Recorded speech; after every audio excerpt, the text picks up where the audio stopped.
দেখুন, আপনি যদি সেকুলার হন আপনি যে কোনো জায়গায় যেতে পারেন, কিন্তু আপনি সেকুলার নাও হতে পারেন, বা এমন হতে পারে আপনি সেকুলার আবার মানে আপনি আপনার ধর্মটাকে ভীষণভাবে ভালোবাসেন বা ভালোবেসে পালন করেন।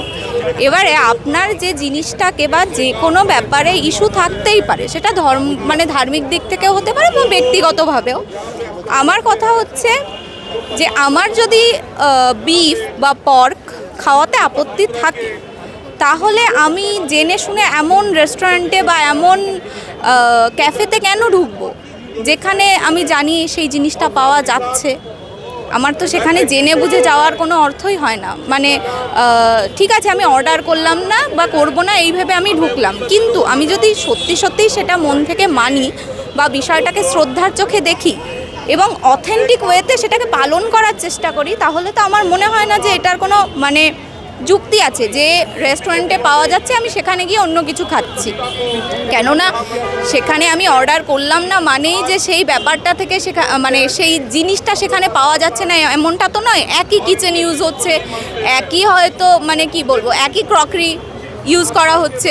সুতরাং আমার যদি এই ব্যাপারটা নিয়ে মানে ভীষণ রকম কি বলবো ইস্যু থাকে, তাহলে আমার সেখানে প্রথম কথা যাওয়া উচিত হয়নি। আমি কেন যাব? তারপরে আরও একটা কথা আমার বলার আছে যে ভুল মানুষ মাত্রই হয়। আমরা ধরুন মানছি যে ওই যে ওয়েটারটা উনি হয়তো ভুল করে বিফ দিয়েছেন। প্রথম কথা আমি পুরোটা দেখিনি, ওই ভিডিওটা লাইভটা আর নেই, কিন্তু আমি যতটা শুনেছি যে ওই ইনফ্লুয়েন্সার তিনি নাকি পুরো মানে খাবারটি শেষ করার পরে এই দাবি করছেন এবং বিভিন্ন রকম ঝামেলা সৃষ্টি করছেন যে কেন তাকে এটা দেওয়া হলো ওটা দেওয়া হলো। প্রথম গড়াসেই তার বোঝা উচিত ছিল যে এটা অন্য কিছু। এবার আমার কথা হচ্ছে তুমি তখনই তাহলে ইনফর্ম করতে পারতে এবং তুমি শেষ করে তারপরে কেন বলছো এবং একজন মানুষকে ভিকটিম কেন বানাচ্ছ, মানে যে সোশ্যালি উইক। আমার কথা হচ্ছে তোমার সমস্যা থাকতেই পারতো, তুমি ম্যানেজারের সাথে কথা বলো বা তুমি ওনারের সাথে কথা বলো। তুমি একজন ওয়েটারকে কেন তুমি তো তাকে কেন ভিকটিম বানাচ্ছ এবং তাকে কেন ভিকটিম না, তাকে কেন দোষী বানাচ্ছ?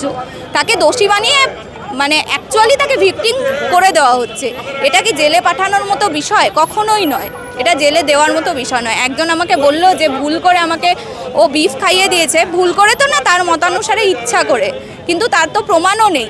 আর তুমি এক বাটি মাংস পুরো শেষ করার পরে এই কথাটা কি করে বলতে পারো যে ও ভুল মানে আমি ভুল করে খেয়ে ফেলেছি?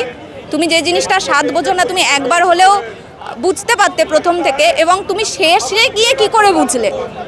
তুমি যখন মানে মানুষের প্রথম গড়াসে না বুঝলে আস্তে আস্তে তো বোঝা উচিত। পুরোটা তুমি খেয়ে নিলে, তারপরে এগুলোর কোনো ভিত্তি আছে? এগুলো তো মানে কি বলবো, নাটক করে করে নাটক মানে অভ্যাস হয়ে গেছে, সব জায়গায় গিয়ে নাটক চালিয়ে যাচ্ছে।